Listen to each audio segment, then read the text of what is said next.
योग याग विधी येणे नहे सिद्धी, वायाची उपाधी दंभ धर्म, भावेविन देव नकळे निसंदेह, गुरुविन अनुभव कैसा कळी, तटेविन दैवत दिधिलाविन प्राप्त, गुजेविन हित कोण सांगे, ज्ञानदेव सांगे दृष्टांताची मात, साधूची संगती तरुणोपाय, हरिमुखे म्हणा पुण्याची गणना कोण करी.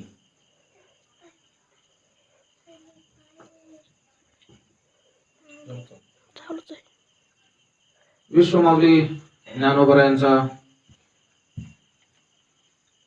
27 अभंगाचा छोटासा असा हरिपाठ नावाचा जो ग्रंथ आहे आणि जो आपल्या नित्य परिचयाचा आहे.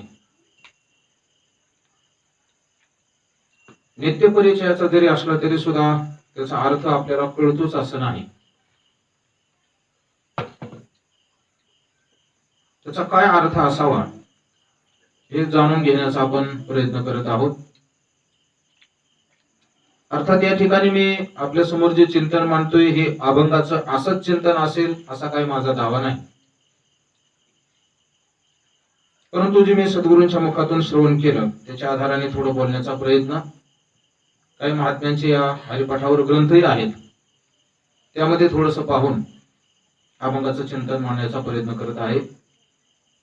4 अभंग आपले चिंतन करून झालेले आहेत. आजचा 5वा अभंग आहे योग याग विधी येणे नवे सिद्धी. काल झालेल्या अभंगाची आणि या अभंगाची साखळी आहे असं आपल्याला म्हणता येतं. तसं तर पुढचाही अभंग साखळीचाच आहे. काल आपण पाहिलं भावे विन भक्ती, भक्ती विन मुक्ती हा अभंगाचा गाभा आहे कालच्या. तोच गाभा पकडून हा पुढचा अभंग आहे. दुसऱ्या चरणामध्ये आजच्या अभंगामध्ये योग याग विधी येणे नवे सिद्धी, वायाची उपाधी दंभ धर्म, भावे विन देव, तिथं सुद्धा भावे शब्द आलेले आहे. म्हणा भावाला किती महत्व आहे, भावापेक्षा इतर साधनं कशी गौण आहेत याचं चिंतन या अभंगामध्ये ज्ञानोबरायांनी केलेलं आहे. ज्ञानोबराय सांगतात योग याग विधी येणे नवे सिद्धी. कालचा अभंग ऐकल्यानंतर एका साधकाला शंका आली, तशी आपण कल्पना करूयात. त्याने ज्ञानोबरायांना विचारलं का हो, तुम्ही काल सांगितलं की भावाशिवाय भक्ती नाही आणि भक्तीशिवाय मुक्ती नाही, म्हणजे अंतःकरणामध्ये जर प्रेम असेल त्या प्रेमाने जर तुम्ही भक्ती केली तर ती भक्ती मुक्तीपर्यंत घेऊन जाते. परंतु आम्ही अशी अनेक साधनं पाहिले, शास्त्रामध्ये ऐकून आहेत, अनेक ग्रंथ आम्ही श्रवण केलेले आहेत, अनेक महात्म्यांच्या मुखामधून आम्ही प्रवचन श्रवण केलेले आहेत, कीर्तन श्रवण केलेले आहेत. परमात्मा प्राप्तीची अनेक साधनं आपल्याला ग्रंथामध्ये सांगितलेले दिसून येतात. त्याच्यामध्ये योगाचं साधन आहे, यज्ञाचं साधन आहे, कर्माचं साधन आहे. नाही वेदाचं निरूपण करत असतानाच वेद हा कांडत्रय निरूपिणी श्रुतीची हे कोडीसवाणी असं ज्ञानोबराय वेदाचं वर्णन करतात. वेद हा त्रिकांडात्मक आहे, उपासना कांड आहे, कर्मकांड आहे आणि ज्ञानकांड आहे. इतर साधन असताना तुम्ही भावाला एवढं महत्व का दिलं, भक्तीला एवढं महत्व का दिलं, त्याचं उत्तर या अभंगामध्ये आहे की भक्ती का श्रेष्ठ आहे. याचं उत्तर ज्ञानोबराय इथं सांगतात योग याग विधी येणे नवे सिद्धी. काय त्याच्यामध्ये अडचण आहे, खरं पाहिलं तर योग याग कर्म ही जी काही साधनं आहेत ही साधनं एकदम टाकून द्यायची असा त्याचा अर्थ नाही. यज्ञदान तप कर्मन त्याज्यम कार्यमेव तत्, यज्ञोदान तपश्चैव पावनानि मनीषिणाम. गीतेमध्ये असं वर्णन आहे. यज्ञदान तप ही जी काही साधन आहेत ही कार्यमेव तत्, ती केलीच पाहिजेत. का केली पाहिजेत, कारण ती मनुष्याला पवित्र करतात. मग ही साधनं मनुष्याला पवित्र करतात असं जर आहे, शास्त्रानेही त्याचं वर्णन केलेलं आहे. नाही योगा करता एक स्वतंत्र शास्त्रच आहे, योग शास्त्र आहे, पतंजली मुनीने त्याच्यावर लिखाण केलेलं आहे. यज्ञाकरता यज्ञ कसा करायचा याच्याकरताही शास्त्र आहेत. कर्म कसं करायचं पूर्वमीमांसा शास्त्र ते याचंच वर्णन करणार आहे. शास्त्रामध्ये सुद्धा याचं वर्णन आहे. गीतेमध्ये स्वतः भगवान परमात्मा आपल्या मुखानेही सांगतात की यज्ञ दान कर्म ही जी साधन आहेत ती मनुष्याला पवित्र करणारी आहेत. असं असताना ज्ञानोबराय या अभंगामध्ये असं का म्हणायला लागले की येणे नवे सिद्धी, ही शंका आहे. बर यज्ञात योगाचं वर्णन करत असताना योग कशाला म्हणायचं आपण पाहिलं होतं. चहुवेदी जाण साही शास्त्री कारण 18 पुराणे हरिशी गाती. तिथं 6 शास्त्राचं चिंतन करताना आपण चिंतन केलं होतं. पूर्ण पुढे सांगतो. तिथं चिंतन केलं होतं की 6 शास्त्र कुठले आहेत. त्याच्यामध्ये पतंजलींचं योगशास्त्र आहे आणि हे योगशास्त्र 8 अंगाने युक्त आहे. योगाची 8 अंग आहेत. त्याला अष्टांग योग असं म्हणतात. यम, नियम, आसन, प्राणायाम, प्रत्याहार, धारणा, ध्यान आणि समाधी अशी ती 8 अंग आहेत. कशा करता हे योगाचं साधन करायचं? तर योग सूत्रामध्ये एक सूत्र आलेलं आहे, योगश्चित्त वृत्ती निरोधः. योगाचं साधन हे चित्तवृत्तीचा निरोध करण्याकरता आहे. आपण पाहिलं की प्रभू रामचंद्रासारखं ज्याचं शुद्ध पवित्र मर्यादाशील आचरण आहे त्याचं अंतःकरण शुद्ध होतं आणि अंतःकरण शुद्ध झाले की परमात्म्याचं ध्यान करायला काही अडचण येत नाही. म्हणजे अंतःकरण शुद्धी करता अगोदर आपलं आचरण तसं पाहिजे. योगाचं साधन करायचं म्हटल्यानंतर योगाला सुद्धा युक्ताहार विहारस्य युक्त चेष्टस्य कर्मसु युक्त स्वप्नाव बोधस्य योग भवती दुःखः. दुःख हा म्हणजे दुःखाला घालवणारा योग. पण कधी घालवणारा आहे? युक्त आहार विहारस्य. गीतेमध्ये भगवान बोलतात आपलं जेवण परिमित पाहिजे, आपली झोप परिमित पाहिजे, आपला आचार विचार परिमित पाहिजे. एवढं सगळं असेल तर आपल्याला योगाचं साधन करता येतं. काय काय आहे योगाच्या साधनामध्ये? 8 अंग सांगितलेले. त्याच्यामध्ये पहिला आहे यम. यम म्हणजे आपल्याला नेहायला येतो तो यम नाही. यम, नियम. शास्त्रामध्ये 5 प्रकारचे यम सांगितलेत, 5 प्रकारचे नियम सांगितलेले. अहिंसा, सत्य, अस्तेय, अपरिग्रह आणि अहिंसा, सत्य, अस्तेय, ब्रह्मचर्य आणि अपरिग्रह हे 5 यम आहेत. अहिंसा कशाला म्हणायचं? अहिंसा 3 प्रकारची सांगितलेली आहे. कायिक अहिंसा, वाचिक अहिंसा आणि मानसिक अहिंसा. अहिंसा शब्दाचा अर्थ हिंसा न करणं. कशा कशाकडून जीवाकडून हिंसा होते? आपल्या शरीराने आपल्याकडून हिंसा होते. कायिक, वाचिक आपल्या बोलण्यातून सुद्धा हिंसा होते आणि मानसिक आपल्या मनाने सुद्धा आपण दुसऱ्याला दुःख देऊ शकतो. ऐका, हिंसा करणं म्हणजे पुढच्याला मारणं असं त्याचा अर्थ आहे सरळ. शरीराने आपण एखाद्याला मारू शकतो. अहिंसेचं चिंतन ज्ञानोबांनी ज्ञानेश्वरीच्या 13व्या अध्यायामध्ये अतिविस्ताराने केलेले. आपल्याला वेळ कमी असल्यामुळे ते सगळं सांगता येणार नाही. तेवढं माझ्या सगळ्या ओव्या हे पाठ नाहीत. ऐका, ज्याला जिज्ञासा असेल त्याने ज्ञानेश्वरी उघडून 13वा अध्याय पाहावा. त्याच्यामध्ये चिंतन आहे. आपल्या शरीराकडून हिंसा होत असते, वाचनी हिंसा होत असते. वाचनी हिंसा होणं म्हणजे काय? समोरच्याला सारखं परास्त करत राहणं, त्याला न आवडेल असं बोलणं, ही वाचेकडून होणारी हिंसा आहे. आणि मानसिक कायिक, वाचिक आणि मानसिक हिंसा म्हणजे काय? मानसिक हिंसेचं दुसरं तिसरं स्वरूप नाही. जे मनात असतं तेच वाणीत येतं आणि जे वाणीत येतं तेच आपल्या हातापायात येत असतं.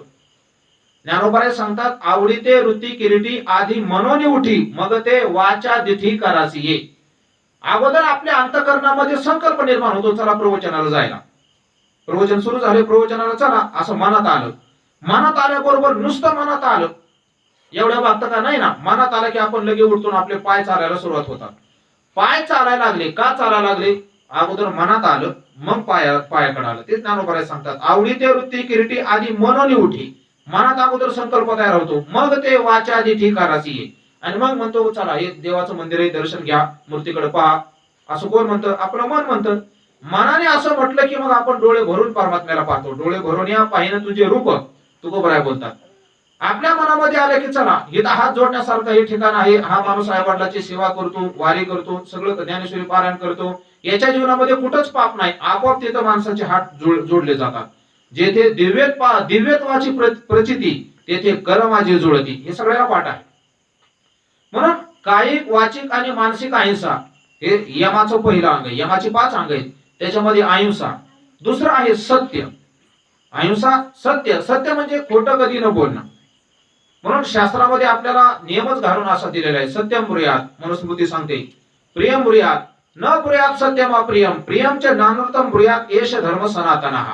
सत्यम ब्रूयात म्हणजे माणसाने खरं बोलावं. बरं खरं आहे पण ते गोड लागणार नाही असंही बोलू नये. सत्यम ब्रूयात, प्रियम ब्रूयात. ऐका, याच्याकरता आम्ही उदाहरण नेहमी सांगत असतो. एक मुलगा आपल्या आईच्या जवळ उभा होता चौकामध्ये. आई चालली होती शेतात कामाला, जोडीदार येणार होती म्हणून तिथे थांबली होती.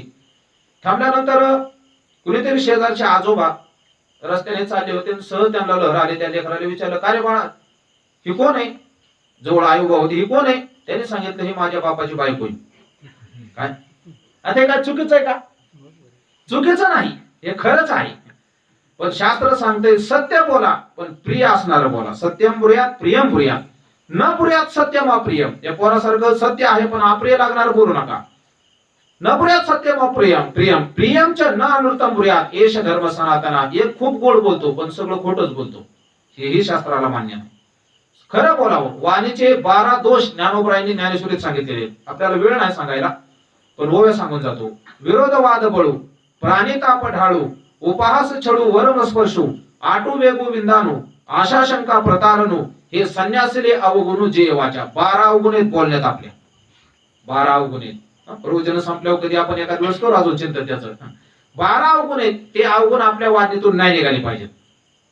खरं बोलावं. खरं आपल्याला शास्त्र सांगताना मातृदेवो भव, पितृदेवो भव, आचार्य देवो भव, अतिथी देवो भव, सत्यम ब्रूयात, सत्यम वद, धर्मम चर, स्वाध्यायान्मा प्रमद. शास्त्र सांगते खरं बोला.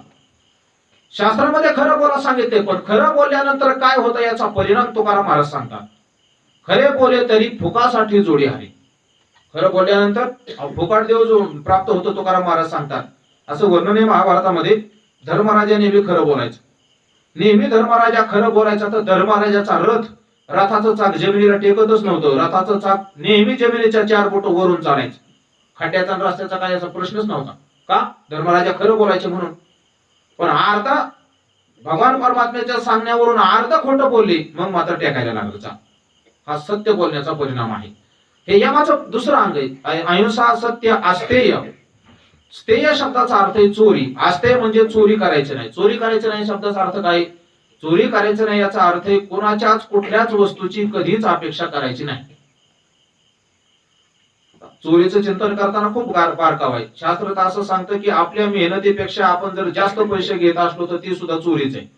मला वाटते सगळ्यात मोठे चोर तर कीर्तनकारच आहेत. मग काहीच कष्ट नाही. कीर्तन केले की 50-50 हजार रुपये देतात. आम्हाला नाही दिले अजून कोणी. काय 50-50 हे मी कमीच सांगितलं. ऐका कशा करता बोलतो.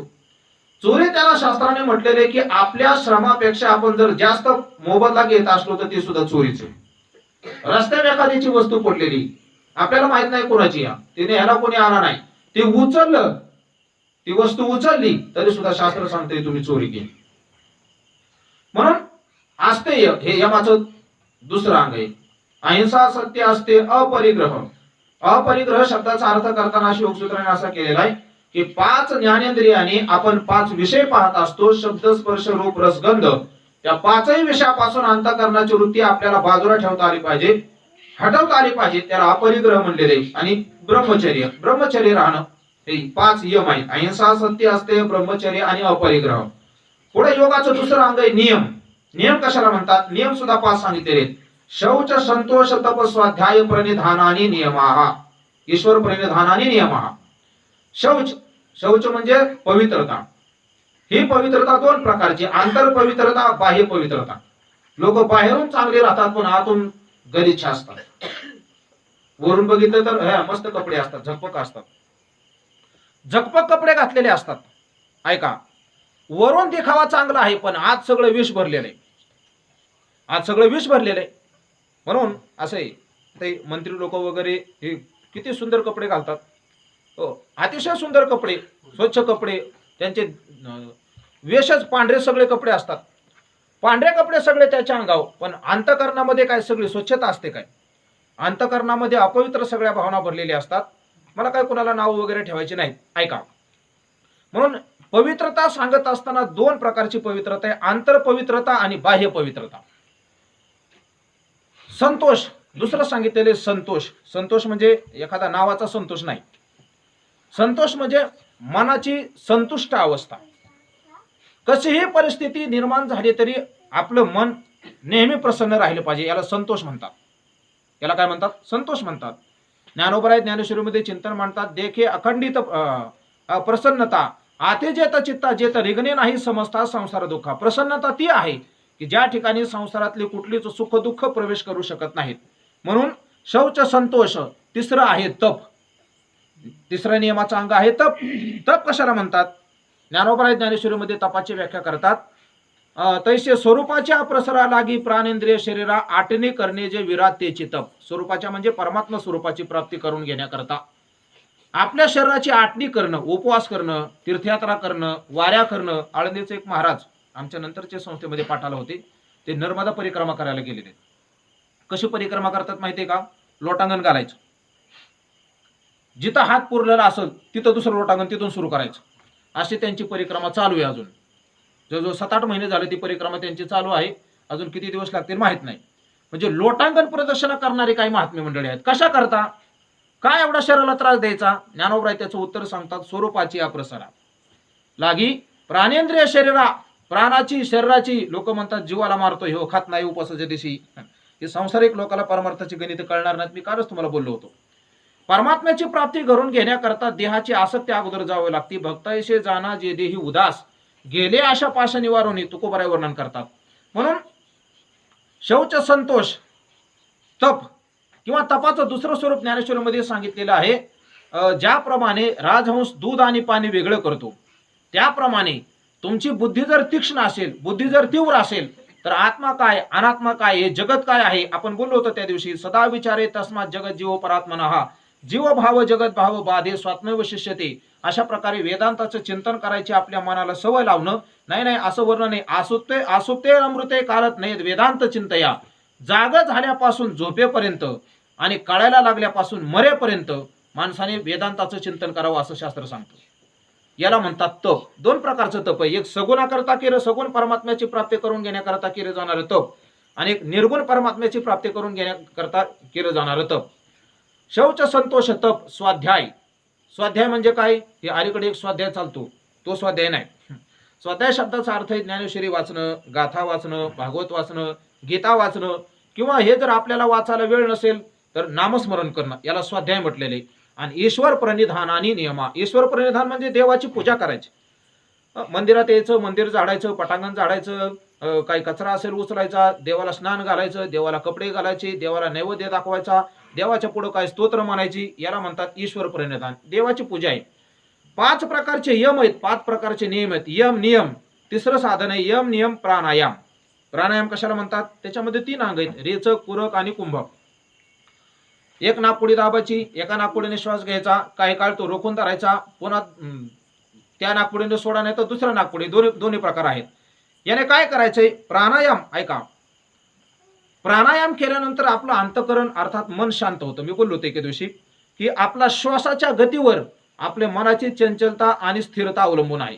म्हणून आपण सवय लावली पाहिजे प्राणायाम करण्याचा. प्राणायाम केल्यानंतर काय होतं? आपलं मन शांत होतं. शांत मन झाले की परमात्मा चिंतन करायला जास्त श्रम पडत नाहीत. म्हणून प्राणायाम आहे. यम नियम प्राणायाम. पुढे आहे आसन. आसन म्हणजे जे काही योगासनं केली जातात प्राणायामामध्ये बऱ्याच प्रकारचे आसनं आहेत. आपले सर करतात आसनं, पण आसनं किती आहेत मी ग्रंथात वाचून मला थोडं आश्चर्य वाटलं. 84 लाख योनी आहेत, आणि तिथं असं वर्णन केलंय की जवळजवळ 84 लाख आसनं आहेत. आपल्याला थोडीच माहिती आहेत, 5-50 काय 100 माहित असतील. 84 लाख अशा प्रकारचे आसनं आहेत. आपण पद्मासन वगैरे घालतो, वज्रासन घालतो, अजून काही बरीच आसनं आहेत. 84 लाख आसनं आहेत, आपल्याला थोडी येतात. ही सगळी आसनं करायची.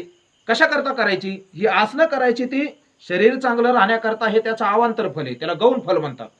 शरीर चांगलं राहण्याकरता उघड डॉक्टरकडे जाणं, औषध गोळ्या खाणं, त्याच्यापेक्षा रोज माणसाने प्राणायाम करावेत, रोज आसनं करावीत, चांगलंच आहे.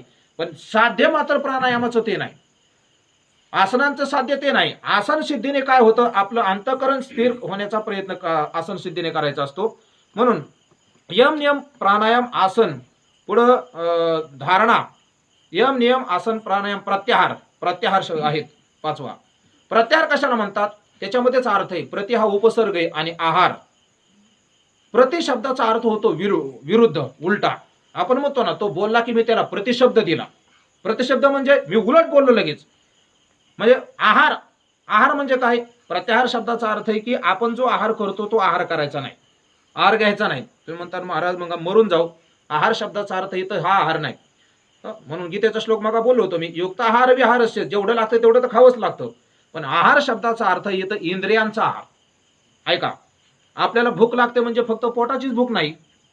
थोडं अंतर्मुख होऊन चिंतन केलं तर आपल्या असं लक्षात येतं की डोळं सुद्धा काहीतरी पाहण्याकरता भुकलेले असतात. त्यांना सारखं वाटतं काहीतरी पाहावं. म्हणून काय काय हौशी लोक, तीर्थयात्रा करणारे लोक फिरणारे लोक दरवर्षी एखाद्या नवीन गावाला, नवीन शहराला, नवीन देशाला जाऊन येतात फिरून. का?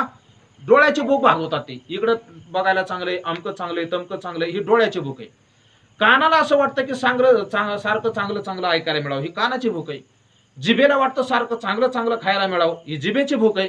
नाकाला वाटतं सारखे सुगंधी अत्तर, फुलं वगैरे त्यांचा सुगंध घेत राहावा, ही नाकाची काय आहे?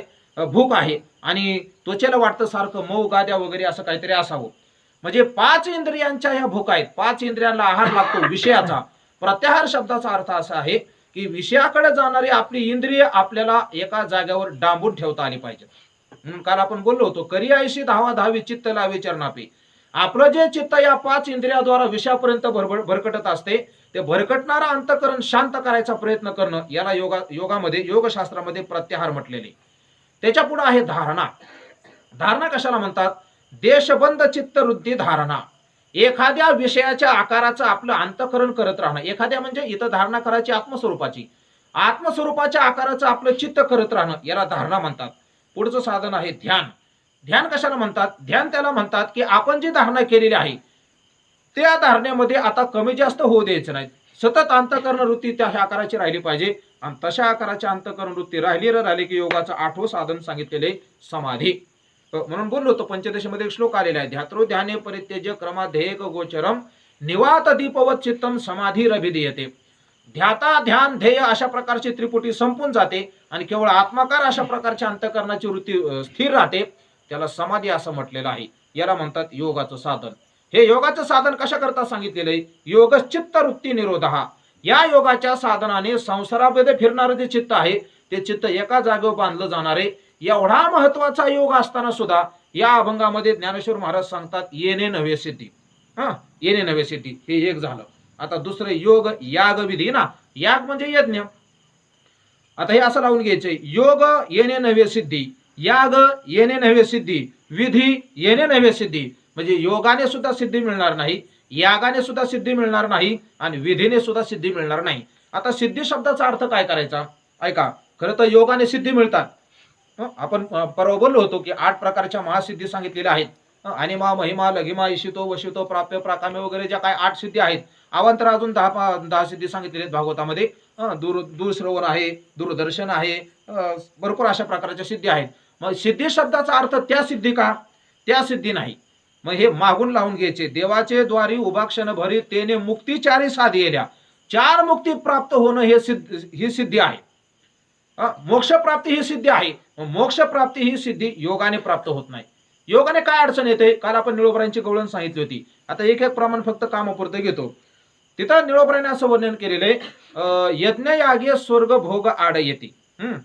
यज्ञ यागे, याग म्हणजे सुद्धा यज्ञच आहे. यज्ञ म्हणजे सुद्धा यज्ञच आहे. तरतम भावाने त्याच्यामध्ये थोडा फरक करता येईल आपल्याला. निळोबराय असं वर्णन करतात की यज्ञ यागे स्वर्ग भोग आड येते. योगाने काय होतं? योगाने आपल्याला सिद्धी प्राप्त होतात. आणि सिद्धी प्राप्त ह्याच्यामध्ये ज्ञानेश्वरीमध्ये ज्ञानोबराय सांगतात की तो साधक परमात्म्याची प्राप्ती करायला लागला की ही साधना काय करतात? आपल्या साधनाने प्राप्त झालेल्या सिद्धी समोर येतात. म्हणजे ऐका, पोरायचं झालं तर असंही खरं तर आळंदी पंढरपूरला मुक्त होण्याकरता जावं माणसाने. आता अलीकडे कीर्तनकार होण्याकरता, गायक वादक होण्याकरता जातात. जाऊ नये असं नाही, पण ज्ञानोबरायांच्या दरबारात जायचं, पांडुरंगाच्या दरबारात जायचं तर कशा करता गेलं पाहिजे? तिथं जे मिळतं ते प्राप्त करण्याकरता. तिथं भरपूर मिळतं, पण आपल्या जीवनाचं कल्याण ज्याने आहे ते प्राप्त करून घ्यावं, म्हणजे मोक्ष प्राप्त करून घ्यावा. मोक्ष प्राप्त करून घेण्याकरता आळंदी पंढरीला जायचं असतं. तिथं गेल्यानंतर कीर्तन शिकतात, गायन शिकतात, वादन शिकतात. चांगलं गाता येणं, चांगलं वाजवता येणं, चांगलं म्हणता येणं ही एक प्रकारची सिद्धीच आहे. मग गडबड काय होते? या सिद्धीत अडकल्यामुळं तो साधक साधनाच करत नाही. त्याला वाटतं माझ्यासारखा म्हणणारा कोणी नाही, माझ्यासारखा गाणारा कोणी नाही, माझ्यासारखा कीर्तनकार कोणी नाही. पण हे काय परमार्थाचं साध्य नाही. परमार्थाचं साध्य आहे या मोक्षापर्यंत जाणं. आणि या सिद्धी प्राप्त झाल्या की याच्यातच फिरण्यात काळ जातो. नामस्मरण कोण करतोय? आमच्यासारखा कीर्तनकार. हो का, आता डांबून ठेवल्यासारखं झालंय. आमच्यासारख्या कीर्तनकारांची अवस्था खूप भयानक आहे. तुमच्या शेतकऱ्यांचं बरे, तुमची रोजची कामं, त्यात काहीच बदल झाला नाही. पण आमच्यासारखे जे कीर्तनकार आहेत, काय कीर्तनकाराचे तर रोजचे 20-20, 25-25 हजार बुडायला लागले. मला वाटते तुम्ही आता विचार करताना प्रवचन झालं माझा पण थोडा. एवढं माझं 6 महिन्याचं नुकसान झाले म्हणल्यानंतर तुम्ही थोडा विचार केला पाहिजे, नाही का? तुम्ही विचारच करता आणि काटेच घेऊन येतात माझ्याकडे. कोणी उद्योग सांगितला होता म्हणतात तुम्हाला असा. काय ऐका कशा करता बोलतोय मी. ही एक सिद्धी आहे. बोलता येणं सगळ्यांनाच बोलता येत नसतं, म्हणून असं वर्णन आहे शास्त्रामध्ये. शतेषु जायते शूरा सहस्रेषु च पंडितः वक्ता दश सहस्रेषु दाता भवती वानवा. 100 माणसामध्ये एखादा कोणीतरी शूर असतो. सगळीच माणसं असतात पण सगळे शूर असतात का? सगळे शूर नसतात. शतेषु जायते शूरा 100त एखादा कोणीतरी शूर असतो. सहस्रेषु च पंडिता 1000 माणसात कोणीतरी पंडित असतो. भरपूर आपण कीर्तन ऐकतो, पण सगळ्याचीच कीर्तन काय पांडित्यपूर्ण असतात का? आमच्यासारख्याची कीर्तन काय पांडित्यपूर्ण थोडीच आहेत. आम्हाला काय शास्त्राचं जास्त अध्ययन आहे का काय? जेवढं थोडं ऐकलंय तेवढं आम्ही बोलतो, पण काही पांडित्यपूर्ण बोलतात. पांडित्यपूर्ण बोलणं ऐका हे सगळ्या माणसाला जमत नाही. सहस्रेषुच पंडिता वक्ता दश सहस्रेषु पुढे असं वर्णन केलेले सगळ्याला बोलायला जमत नाही. 10,000 माणसात एखादा कोणीतरी असतो ज्याला बोलायची कला प्राप्त होते. आपले भूतपूर्व मला वाटते पंतप्रधान होऊन गेले अटल बिहारी वाजपेयी. मंत्र्यांमध्ये पुढाऱ्यांमध्ये त्यांच्यासारखं वक्तव्य कोणाचं नव्हतं. मोदी साहेब आहेत पण मोदी साहेबांचं सुद्धा वक्तव्य ज्याला वक्तव्याचा गुण म्हणतात तो वाजपेयी साहेबांसारखा त्यांचा गुण नाही. म्हणून वक्ता दश सहस्रेषु दाता भवती वानवा. पुढे सोडून द्या, दात्याची तर वानवाचे म्हणले दाता कुठे भेटतच नाही. कशा करता बोलतोय सगळं मी. बोलता येणं हे एक सिद्धी आहे, वाजवता येणं म्हणता येणं हे सिद्ध आहे. पण या सिद्धीमध्ये अडकल्यानंतर पुढच्या साध्याकडे माणूस साधक जायचा प्रयत्न करत नाही. म्हणून येणे नव्हे सिद्धी असं ते. ही अवांतर सिद्धी प्राप्त झाली, पण परमप्रयोजन असणारं परमसिद्धी असणारी परमात्म्याची प्राप्ती याला काय होत नाही, प्राप्त होत नाही. म्हणून योग येणे नव्हे सिद्धी. याग दुसरं आहे याग. याग म्हणजे यज्ञ. यज्ञाने काय होतं मग प्रमाण देऊन गेलो. यज्ञ यागे स्वर्ग भोग आड येते. आता यज्ञ अनेक प्रकारचे आहेत. मुलगा होत नसेल तर पुत्र कामेष्टी नावाचे यज्ञ सांगितलेला आहे. आपण रामायणामध्ये ऐकलं की दशरथ राजाला मुलं नव्हती आणि दशरथ राजाला मुलं नव्हती म्हणून दशरथ राजाने पुत्र कामेष्टी नावाचा यज्ञ केला. आणि पुत्र कामेष्टी नावाचा यज्ञ केल्यानंतर त्या यज्ञातून तो यज्ञ पुरुष तो प्रसाद घेऊन आला आणि त्याला राजाला सांगितलं की विलंब करिता विघ्न ओढवेल सत्वर वहिले भाग करा. उशीर लावला तर विघ्न संकट येईल म्हणून असं वर्णन आहे. पत्रम पुष्पम तथा तीर्थम प्रसादम राघवश्यच अविलंबेन सेवेत. माणसाने लवकर ते सेवन करावं. लवकर जर सेवन नाही केलं तर काय होतं, लवकर जर सेवन नाही केलं तर काहीतरी अडचण येते असं वर्णन आहे. म्हणून तो प्रसाद मला यज्ञाचं फक्त नाव सांगायचे, मला कथा सांगायची नाही. ऐका जिथं कथा येईल तिथं मी कथाही सांगेल. राजाला मुलगा नव्हता म्हणून पुत्र कामेष्टी नावाचा यज्ञ. पाऊस जर पडत नसेल तर कारिरी नावाचा यज्ञ सांगितलेला आहे. तो यज्ञ करायचा. याने काय होणार आहे ऐका. पुत्र कामेष्टी यज्ञ केला तर मुलाची प्राप्ती होणार आहे का मोक्ष मिळणार आहे? मुलाची प्राप्ती होणार आहे, मोक्ष मिळणार नाही. आणि मुलाची प्राप्ती झाल्यानंतर माणसाचं मुलावर प्रेम राहतं का हरिपाठात प्रेम राहतं? बहुतेक हरिपाठात सगळं पोरांकडेच लक्ष आहे आपलं, हरिपाठाकडे लक्षच नाही. हा का आपलं ऐका गडबड आहे, संसाराची गडबडच आहे. म्हणून यज्ञाने आपल्याला काय प्राप्त होईल. समजा आपण स्वर्गाला जाण्याकरता यज्ञ केला आणि यज्ञ केल्यानंतर स्वर्गाची प्राप्ती झाली. स्वर्गाची प्राप्ती झाली तरी सुद्धा मोक्षाची प्राप्ती होत नाही. का होत नाही? कारण स्वर्गाला गेल्यानंतर जोपर्यंत पुण्य आहे तोपर्यंत स्वर्गात राहता येतं. आणि मग एकदा पुण्य संपलं रे संपलं. गीतेमधला श्लोक तेतम भुक्त्वा स्वर्ग लोकम विशंती क्षणे पुण्य मर्त्य लोकम विशंती. आपलं चिंतन होऊन गेले हे. तो का म्हणे जाती पुण्यक्षय अधोगती. आणि म्हणून पुण्य संपल्यानंतर पुन्हा मृत्यू लोकामध्ये येणं असल्यामुळं यागाने सुद्धा मोक्ष नावाची सिद्धी प्राप्त होत नाही. तिसरं आहे विधी. विधी म्हणजे कर्मशास्त्राचा विधी. कुठलंही कर्म करायचं म्हणलं की शास्त्राने त्या त्या कर्माचा विधी सांगितलेला आहे. आपल्याला मूर्ती बसवायची म्हणली ब्रह्मवृंदांना बोलवावं लागतं, त्यांच्याकडून तो विधी करावा लागतो. आपलं काय श्राद्ध कर्म असेल, दशक्रिया असेल, काही 13वा असेल 14वा असेल, ब्राह्मणाकडून तो काय करावा लागतो, विधी करावा लागतो. या विधीने देवाची प्राप्ती होते का, मोक्ष प्राप्त होतो का म्हणले विधी येणे नाही. विधीचा उपयोग नाही का? उपयोग आहे. काय उपयोग आहे? तुम्ही जर निष्काम कर्म केलं तर निष्काम कर्माने अंतकरण शुद्धी चित्तस्य शुद्ध हे कर्म न तू वस्तू उपलब्ध आहे असं वर्णन आहे. कर्माने चित्ताची शुद्धी होते, योगाने चित्त शुद्ध झालेलं चित्त एका जागेवर थांबतं, याचा उपयोग आहे. परंतु याने मोक्ष प्राप्त होत नाही. मग काय आहे? वायाची उपाधी दंभधर्म. ज्ञानोबराय सांगतात त्या वाया उपाधी आहेत, विनाकारण उपाधी आहेत. याने काय होतं? दंभ वाढतो. आणि याने अजून काय होतं? वायाची धर्म म्हणजे आपण केलेला जो धर्म आहे तो धर्म वाया जातो. ऐका दंभ कशाला म्हणतात? दंभाची व्याख्या आहे जी गोष्ट ज्या ठिकाणी नाही ती गोष्ट त्या ठिकाणी दाखवायचा प्रयत्न करणं याला दंभ असं म्हणतात.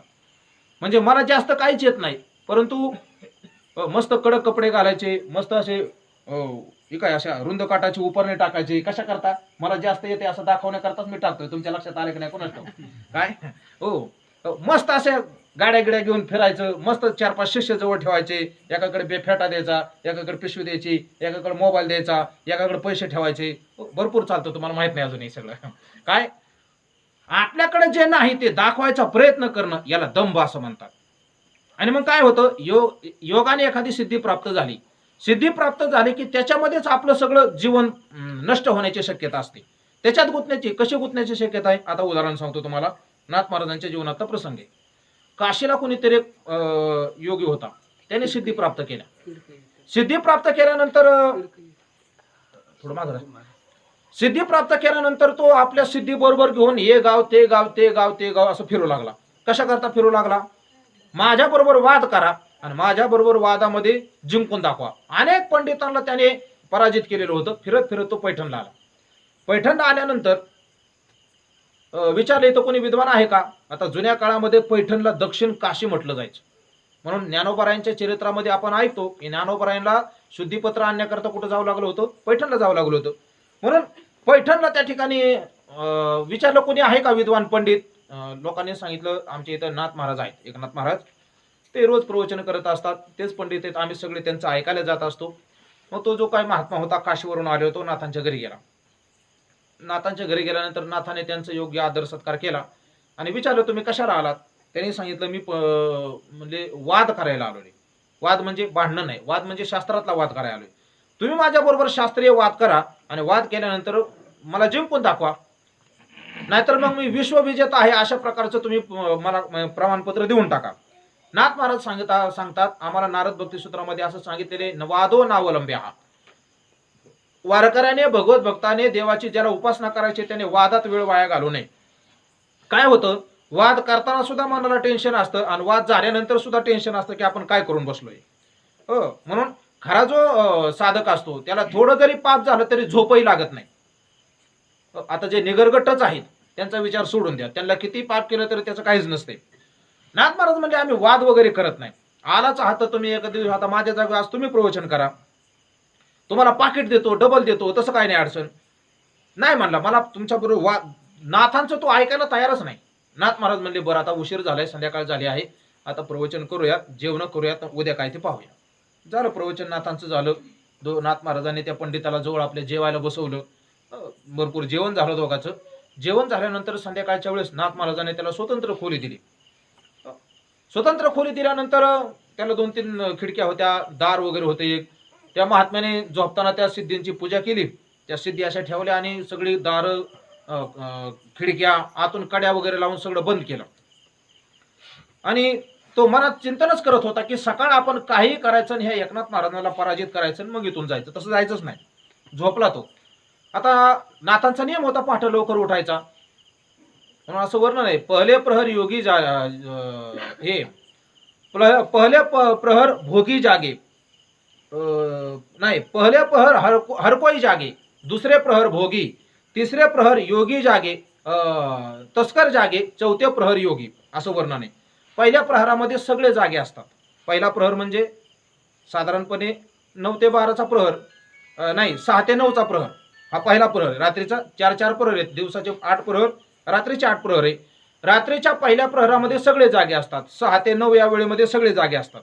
दुसरे प्रहर भोगी, दुसऱ्या प्रहरामध्ये संसारिक भोगी लोक जागे असतात. तिसरे प्रहर तस्कर जागे, 12 ते 3 या वेळेमध्ये चोऱ्या जास्त होतात. शास्त्रामध्ये त्याचं वर्णन आहे, कारण ती तस्करांची म्हणजे चोरांची वेळ आहे. आणि चौथे प्रहर योगी, 3 ते पहाटे 3च्या पुढं साधक मंडळी सगळे उठत असतात. नाथ महाराज लवकर उठायचे 3 वाजताच. आणि नाथ महाराजांचा काकडा वगैरे असायचा रोज. नाथ महाराज उठले, नाथ महाराजांचा काकडा चालू झाला आणि या पंडिताला झोपायला जी खोली दिली होती त्या खोलीमध्ये पंडित झोपला होता. आपल्या सिद्धी अशा त्याने उशारा पूजा करून ठेवलेली होती. सकाळी नाथांचा काकडा ऐकला, टाळाचा आवाज त्याच्या कानावर आला, विण्याचा आवाज कानावर आला आणि उठून त्याने पाहिलं आपल्या सिद्धी आहेत का. तेव्हा बाबा त्या दिवशी म्हणले ना, 100 रुपये घेऊन खिशात घेऊन झोपा तुम्ही.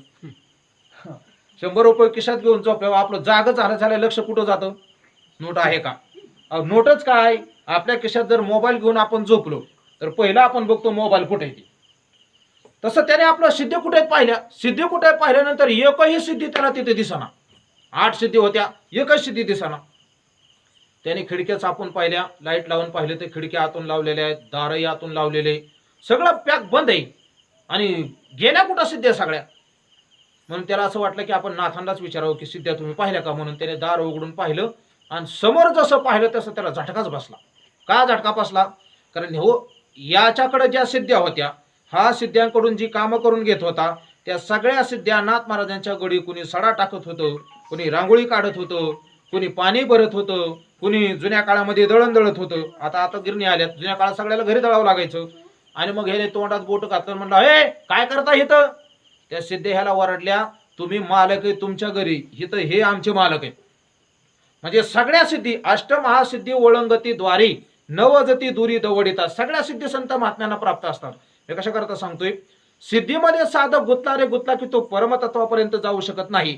म्हणून योग याग विधी, विधीने चित्ताची शुद्धी, कर्माने चित्ताची शुद्धी. कर्म करण्याकरता सुद्धा शास्त्राने कर्माचाही अधिकारी सांगितलेला आहे. तो आरती पाहिजे, तो विद्वान पाहिजे, तो समर्थ पाहिजे, तो शास्त्रा परिदस्त पाहिजे. म्हणजे अवघड शब्द कळायला नसेल तर आरती पाहिजे म्हणजे त्याला कर्म करायची इच्छा पाहिजे. बरं, नुसती इच्छा आहे एखादं काम करावं, पण ते काम करण्याकरता समर्थ पाहिजे, अंगामध्ये ताकद पाहिजे. बरं, अंगात ताकद आहे, इच्छा पण आहे, पण त्याच्यातलं काही कळतच नाही. गुरुजी आमचे एक उदाहरण सांगत असतात. एकाच्या वडिलाचं श्राद्ध चाललं होतं, श्राद्ध कर्म चाललं होतं. ते ब्राह्मण काकाने सगळं साहित्य आणायला सांगितलं. ते श्राद्ध करता करता एक मांजर इकडून तिकडे जायला लागलं. मग वडिलांनी काय केलं, एक पोराला झाप आणायला सांगितला. लहान लेकरू तिथं उभं होतं, त्या पोराने झाप आणलं, ते मांजर त्याच्या खाली डाललं. आता हे लहान लेकराने बघितलं की श्राद्धाला नेमकं काय काय लागतं. झालं, त्याचे वडील वारले यथासमय. वारल्यानंतर त्याच्या वडिलाचं श्राद्ध करायची याला वेळ आली. आणि वडिलाचं श्राद्ध करायची वेळ आल्यानंतर मग तो विचार करायला लागला की काय काय साहित्य लागतं श्राद्धाला. मग ब्राह्मण काकाने दिलेली यादी पण आणली, त्याच्याबरोबर एक मांजर आणि एक झापही घेऊन आला. कशा करता, ते झाकून ठेवण्याकरता. कारण त्याने पाहिलं होतं आपल्या वडिलांनी श्राद्ध करताना हे केलं होतं. म्हणजे कर्म करायचं असेल तर इच्छा पाहिजे. केवळ इच्छा असून चालत नाही, सामर्थ्य पाहिजे. सामर्थ्य असून चालत नाही, विद्वान पाहिजे. आणि शास्त्रापरिदस्त म्हणजे शास्त्राने त्याला ते कर्म करण्याची आज्ञा दिलेली पाहिजे. 10 पोरं आहेत आणि 10 पोरं असतानाही पुन्हा पुत्र कामिष्ठी यज्ञ करायला लागला, चालेल का.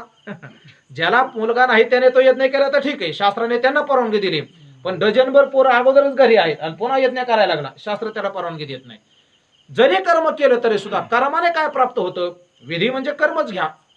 कर्माने काय प्राप्त होतं, कर्माने 4 गोष्टी प्राप्त होतात, 5वी गोष्ट प्राप्त होत नाही.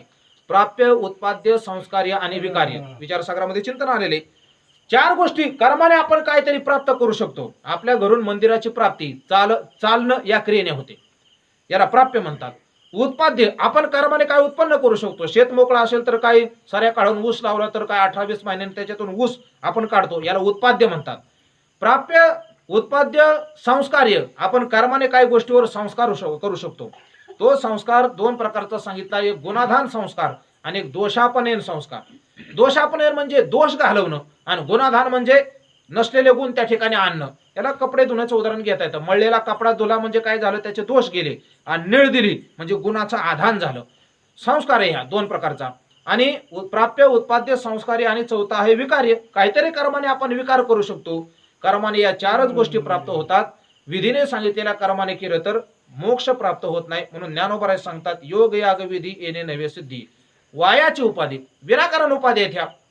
कितीही करत गेलं तरी ह्याने कर्म संपत नाही. पंचदशीमध्ये एक श्लोक आलेला आहे, कुर्वते कर्म भोगाय कर्म कर्तृंच भुंजते नद्याम किटा एवा वर्ता दावर्तांतर माश होते. उदाहरण सांगतो अगोदर म्हणजे लक्षात येईल. बोहरा असतो, बोहरा, आणि बोहऱ्यामध्ये तो किडा पडलेला असतो. एक बोहऱ्याच्या पाण्यामध्ये तो फिरत असतो. किती फिरतो, अहो जोपर्यंत पाणी फिरते तोपर्यंत तो फिरत असतो, त्याला निघताच येत नाही. कधी निघत बाहेर तो. एखाद्या तुमच्या माझ्यासारख्याला दया आली तर आपण काय करतो, त्याला बाहेर काढतो तर तो बाहेर निघतो, नाही तर तो फिरतच राहतो. तसं संसारातला जीव या संसारामध्ये येतो, कर्म करतो, कर्माचं प्रारब्ध तयार होतं. प्रारब्ध तयार झाले की पुन्हा ते भोगावं लागतो. भोगतो न घडे संचिता वाचुनी, तुकोबराय सांगतात, प्रारब्धेची जोडे धन, प्रारब्धेची वाढे मान, सोस करीशी वाया भजे मना पंढरी राया.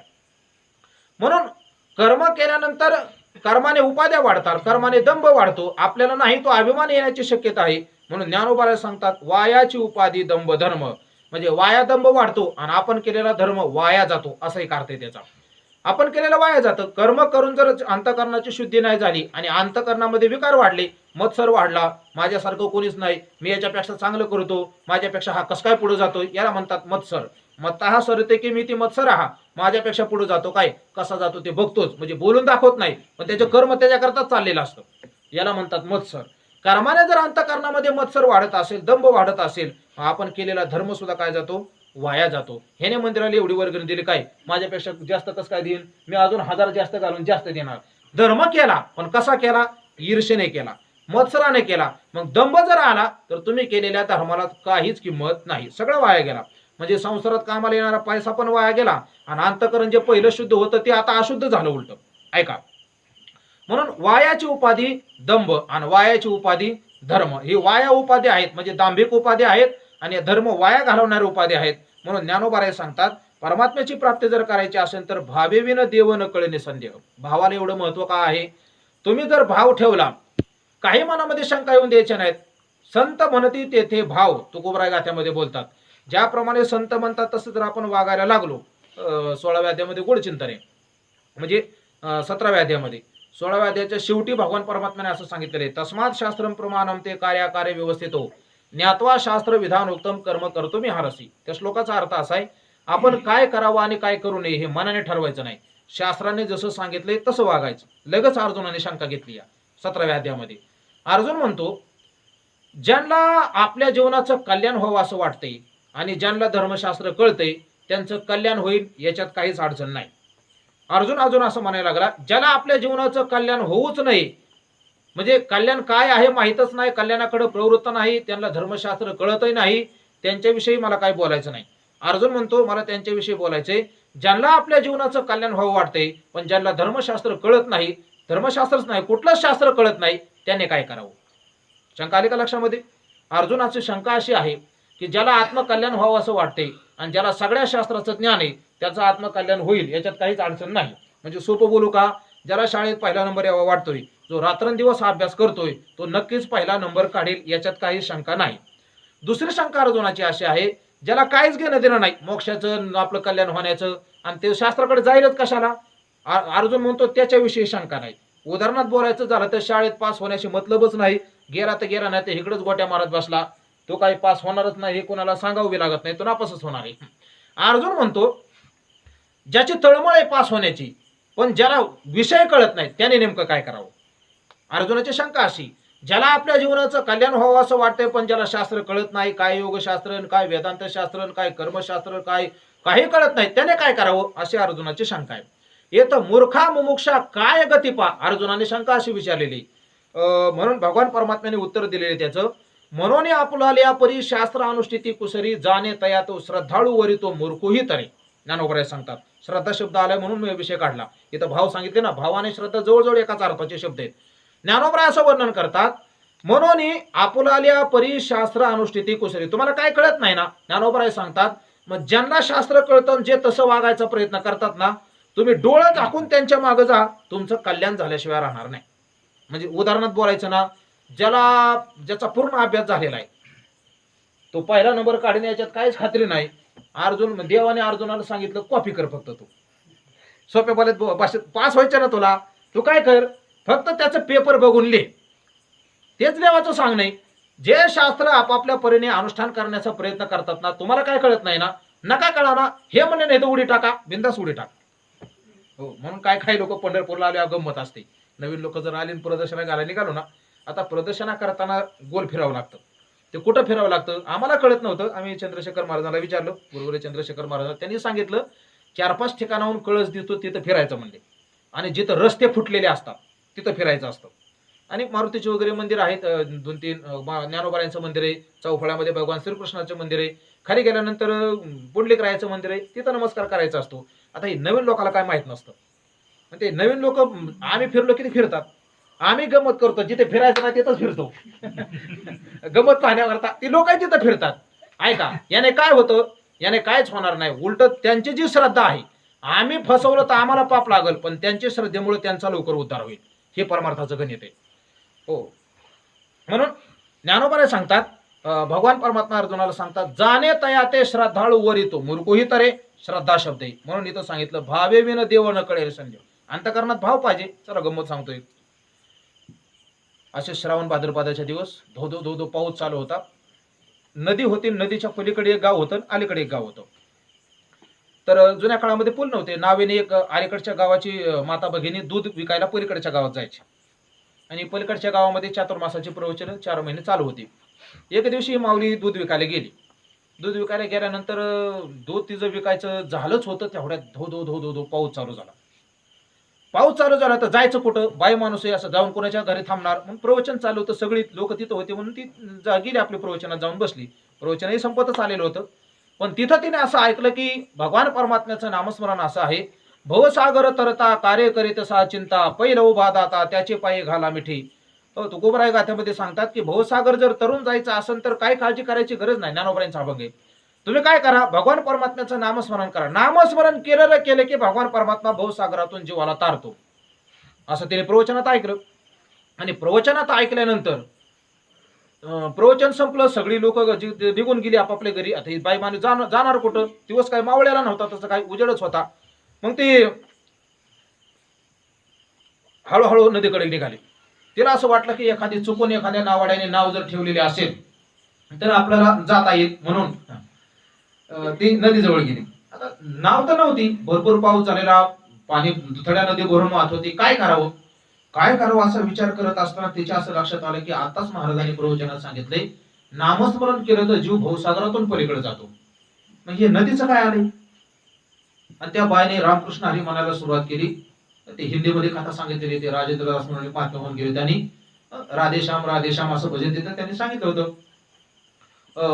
ती भजन करायला लागली, राधेश्याम राधेश्याम राधेश्याम. आणि अंतःकरणपूर्वक श्रद्धापूर्वक तिने भजन केल्याचा परिणाम असा झाला, दुथडी नदी भरून वाहत होती, पण नामस्मरणाच्या श्रद्धेच्या जोरावरती बाई पाण्याच्या वरून चालत पलीकडे गेली. त्या बाईला वाटलं बरं झालं, रोजचे जायचे 10 रुपये, यायचे 10 रुपये, 20 रुपये आता वाचणार. महाराज ती बाई नावत बसतच नव्हती, पाणी ओसारलं तरी. रोज राधेश्याम म्हणायची, नदीवरून चालत अलीकडे यायची. तिला असं वाटलं, बघा आता रोजचे 20 रुपये वाचले म्हणजे 30 दिवसाचे किती वाचले रे? गणित कच्चे मला थोडं सांगा. 3 2 6 600 रुपये, बरोबर का? 12 महिन्यात किती झाले? 72 7200, बरोबर का? तिला असं वाटलं की 7.5 7.25 हजाराचा महाराजांनी आपल्याला फायदा करून दिला. वर्ष झाले तिच्या लक्षात आलं, चातुर्मास चालू झाल्यावर तिला असं वाटलं की महाराजांना आपल्या घरी जेवायलाच न्या. महाराजांमुळे फायदा झाला. कमीत कमी जेवण, नका का दक्षिणा द्यायचं व्हायना, पण जेवण तर घालू. सर्वाभूती द्यावी अन्न, द्रव्य पात्र विचारून. पैसा देताना माणसाने विचार करावा, पण जेवण देताना विचार करू नये. तुकोबाराय सांगतात, सर्वाभूती द्यावी अन्न, द्रव्य पात्र विचारून. पैसा जर तुम्ही कोणालाही दिला ना, म्हणून आम्ही भिकाऱ्यांना पैसे कधीच देत नाही, कारण भिकाऱ्याचे सुद्धा मोठे मोठे धंदे येतात, तुम्हाला माहित नसेल. आम्ही सांगतो तुला काय खायचंय का, त्याला खायचं असेल तर काहीतरी घेऊन द्यायचं, पैसे कधी द्यायचे नाही. कारण आपल्या पैशाने दारू प्याला, काय मारामारा केला, काय केलं तर. म्हणून पैसा देताना माणसाने विचार करून द्यावा, पैसा देताना विचार करून द्यावा. ऐका. आणि मग तिला असं वाटलं की आपण महाराजांना जेवायला विचारू. मग गेली महाराजांकडे. महाराज म्हणजे तुमच्यामुळे माझा खूप फायदा झालेला आहे. आणि नामस्मरण करायला लागल्यामुळे तिचं मन प्रसन्न राहायला लागलं. घरातलं वातावरण, नामस्मरण करत करत भाकरी करायची, मी त्या दिवशी बोललो होतो. त्याच्यामुळे असा परिणाम झाला की खाणाऱ्याची मन शुद्ध झाली. नवरा दारू पेत होता, दारू प्यायचा सुटला. दारू प्यायचा नवरा सुटल्यामुळं व्यस्त जाणारा, वाईट जाणारा पैसाही वाचला. म्हणून तिने महाराजांना सांगितलं, खूप तुमच्यामुळे फायदा झालाय. महाराज म्हणले, काय फायदा झालाय? तिने सांगितलं, असं असं झालंय म्हणले. सगळं घर माझं व्यवस्थित चाललेलं आहे, तुम्हाला माझ्याकडे यावं लागेल म्हणले. महाराजांनी विचारलं, कुठं घर आहे? म्हणले, पलीकडे. महाराजाला असं वाटलं की कदाचित बाई आपल्याला नावेतून पलीकडे घेऊन जाईल. म्हणजे काहीच अडचण नाही, जाऊ आपण प्रवचन झाल्यावर. ती बाई थांबली प्रवचन होईपर्यंत. प्रवचन सकाळची होती आणि प्रवचन झाल्यानंतर निघाल्या नावा तिकडे उभा होत्या आणि ही बाई डायरेक्ट इकडे नदीच्या पाण्याकडे चालली. त्या बाईची श्रद्धा. बाईला असं वाटलं की मी जशी पलीकडे जाते तसे महाराजच जात असते, जी आरती सांगतात ती आरती. आणि मग ती पाण्याकडे चालली. महाराज म्हणले, का हो ताई, तुम्ही नावाकडे जायचं सोडून इकडे कुठं चाललंय? म्हणजे आपल्याला पलीकडे जायचंय. पलीकडे जायचं, नावातून नाही म्हणले. मग पाण्यावरून म्हणले की महाराज अंगावर काटाचा. ते म्हणले, पाण्यावरून कस काय म्हणजे? मी म्हणले, वर्षभर तुमचं प्रवचन ऐकल्यापासून पाण्यावरून जाते आणि पाण्यावरून येते. महाराजाला तर घामच सुटला. पाण्याच्या जवळ महाराज बळत जाऊन उभा राहिले आणि बाई पुढे गेली. बाई पुढे गेल्यानंतर आता तिने मनानेच त्याला गुरु मानलेलं होतं. ते म्हणे, आता ती हिंदीमध्ये गोड गायलेले सांगितलेले त्यांनी, गुरुजी बोलो राधे श्याम, गुरुजी बोलो राधे श्याम. गुरुजी राधे श्याम नव्हते म्हणत, गुरुजी लटलाट लटलाट करत होते. ती बाई चांगली अशी 2-3 कासर आत गेली. अहो गुरुजी म्हणा आणि या पुढं. गुरुजीला म्हणता बी या ना की माझं धाडस व्हाय नाही म्हणून. आता ऐका, ज्या अर्थी गुरुजी प्रवचन करत होते त्या अर्थी कुठेतरी त्यांच्याही मनामध्ये श्रद्धा होती. शेवटी त्यांनीही अगदी अंतकरणपूर्वक देवाचं नाव घेतलं आणि तेही पलीकडे गेले. माझं उदाहरण संपलं. कशा करता सांगतो, भावात एवढी ताकद आहे. तुका म्हणे भाव जवळी धरून आणि देव, तुकोबाराय सांगतात. भावामध्ये एवढी ताकद आहे. तुम्ही जर सगळ्याच्या अपेक्षा सोडल्या आणि केवळ परमात्म्यावर आपला भार टाकला ना, घारुनिया भार राहिलो निश्चिंती, तुकोबाराय बोलतात ना, हरिपाठामध्ये आपण म्हणतो रोज, भगवान परमात्मा सगळं भक्ताचं करतो. फक्त आपली अडचण अशी आहे, आपला विश्वासच बसत नाही. आपण पंढरपूरच्या वारीला चाललो तरी महाराज वळकटी बारकी असते, पण खायाचा बॉक्स ती मोठा असतो पिशवी, काय आपा हो ट्रक सांभाळायलाच असते. हो, झोपायची वळकटी थोडी, ट्रक सांभाळायला म्हणजे ह्यांचं असतं असं नाही, दुसऱ्याचं सांभाळा हे असतात. ऐका काय, ऐका, आपला विश्वास नाही हो. अहो जुन्या काळामध्ये लोक वाऱ्या करायची, काही खायला नसायचे त्यांना, कुठंतरी बळच कसं तरी उशिळे तुकडे खाऊन वाऱ्या करायची. आता खायला एवढे तरी सुद्धा लोक वारीला येत नाहीत. वारीला येतात फक्त सासवडच्या घाटापर्यंतच. हो, कारण तिथं भरपूर मिळतं ना का. आम्ही तर गंमत अशी पाहिली महाराज, आम्ही वारीत होतो, उमेश महाराज आम्ही सगळे, आणि अशी लाईन लागली होती मोठी, बाया माणसं पुरी म्हातारी सगळी अशी लाईन लागली होती. विचार तरी करावा ना कशाची लाईन आहे म्हणून, कोणी विचार केला नाही, सगळे लाईन येतो बा. आणि पुढे गेले आम्ही पाहिलं तर तिथं असं लिहिलं होतं, दाढी कठीण फ्री. काय विचारच नाही कुठला. सासवडच्या घाटापर्यंत भरपूर गर्दी. कशा करता, ऐका, अंतःकरणात भाव नाही. आपल्याला भजन केल्यानंतर आपल्याला ज्ञानोबराय खायला देणारच आहेत अशा प्रकारची श्रद्धाच आपल्या अंतःकरणात नाही. म्हणून इथं ज्ञानोबराय सांगतात, भावे विन देव न कळी संदेव. आता भाव शब्दाने काल सांगितलेल्या अभंगातला एक अर्थ गृहीत घ्यायचा. भावे विन भक्ती म्हटलंय ना, भावही पाहिजे आणि भक्तीही पाहिजे. भक्तीचे अजून 3 प्रकार सांगतो. भक्तीचे चिंतन करताना महात्म्याने असं चिंतन केलेले, भक्ती कशाला म्हणायचं, भंजनम भक्ती, भागो भक्ती आणि भजनम भक्ती, असे भक्ती शब्दाचे 3 अर्थ केलेले आहेत. भजनम भक्ती हे आपल्याला माहिती आहे. टाळ घ्यायचं, विना घ्यायचा, लावणी मृदंग श्रुती टाळ घोष सेव ब्रह्मरस आवडीने, हे पण भजनच आहे. भज सेवायाम असा धातू आहे. देवाची सेवा करणं, कुठल्याही अंगाने सेवा करणं, तुम्हाला जे करता येईल, कायिक वाचिक मानसिक आर्थिक जशा प्रकारची सेवा करता येईल त्याला भजन म्हणतात, त्याला भक्ती म्हणतात. एक भक्ती शब्दाचा दुसरा अर्थ आहे भागो भक्ती. भागो भक्ती म्हणजे काय, गीतेमध्ये एक श्लोक आहे, ममय वांशो जीव लोके जीव भूत सनातनः. जीव हा परमात्म्याचा अंश आहे. अंशी भाव ज्याला शास्त्रामध्ये म्हटलेले आहे. म्हणजे कसं आहे, पाण्यावर येणारा जो काही बुडबुड आहे किंवा पाण्यावर येणारा फेस आहे, पाण्यावर येणारी लाट आहे. समजा समुद्राच्या पाण्यावर लाट आली तर समुद्राचं पाणी आणि लाट याचा जर विचार केला तर समुद्राची लाट ही एक अंश आहे आणि पाणी ही अंशी आहे. म्हणजे एवढ्या मोठ्या पाण्याची एवढीशी लाट म्हणजे एक अंश आहे. तसं हे व्यापक असलेलं परमात्म तत्व, त्या व्यापक असलेल्या परमात्म तत्वावर आलेली लाट म्हणजे जीव आहे. म्हणून नामदेव महाराजांचे एक अभंग आहे, जळी बुडबुडे देखता देखता क्षण न लागता दिसे नाती, तैसा हा संसार पाहता पाहता अंतकाळी हाता काही नाही.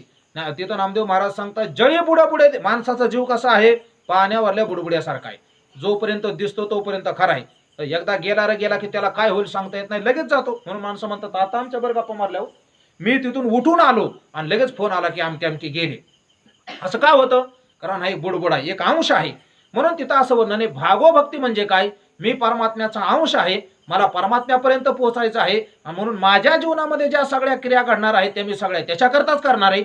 अशा भावनेने केलं जाणारा संसार त्याला सुद्धा काय म्हणतात, भक्तीच म्हणतात. त्याला म्हणतात भागो भक्ती. आणि तिसरं भंजनम भक्ती. भंजनम भक्ती म्हणजे काय, अंतःकरणामध्ये असलेले विकार, त्या विकाराला मारायचा प्रयत्न करणं, याला म्हणतात भंजनम भक्ती.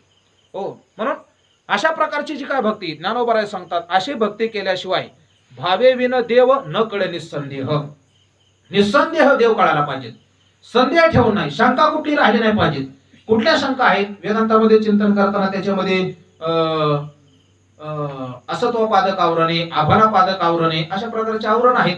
आणि म्हणून तिथं शंका येत असताना प्रमेय असंभावना, प्रमाण असंभावना, अशा प्रकारच्या शंका तिथे उपस्थित केलेल्या आहेत. प्रमेय असंभावना. प्रमेय असंभावना कशाला म्हणायचं? प्रमेय म्हणजे सिद्धांत, की तुम्ही सांगताय देव आणि जीव एकच आहे, या सिद्धांताविषयीच मनामध्ये शंका येणं, याला म्हणतात प्रमेय असंभावना. प्रमाण असंभावना म्हणजे काय? देव आणि जीवाचं ऐक्य सांगणारे किंवा परमात्मा आणि जीव यांचं ऐक्य सांगणारे जे शास्त्र आहेत, जे प्रमाण आहेत, काल आपण प्रमाणाचं चिंतन केलं. प्रत्यक्ष प्रमाण, शब्द प्रमाण, अनुमान प्रमाण, उपमान प्रमाण, अर्थापत्ती प्रमाण, अनुपलब्धी प्रमाण किंवा शास्त्र प्रमाण, या प्रमाणाविषयी शंका निर्माण होणं, याला म्हणतात प्रमाण असंभावना. आणि विपरीत भावना. विपरीत भावना म्हणजे ज्या ठिकाणी जे नाही त्या ठिकाणी ते दिसणं, याला म्हणतात विपरीत भावना. त्याला रज्जू सर्पाचं उदाहरण आहे, किंवा एकदम खाली येऊन आम्ही एक उदाहरण सांगत असतो. इतकं बी खाली नाही आम्ही येत कधी, पण तरी पण ऐका. शाळा होती गावापासून 2-3 किलोमीटर लांब. जुना काळ होता, पोरांकडे सायकल वगैरे काय नव्हती, सगळे पोरं चालत जायची. शाळा सुटल्यानंतर पोरं असं गोळक्याने आपापल्या ग्रुपने चालले होते घराकडे.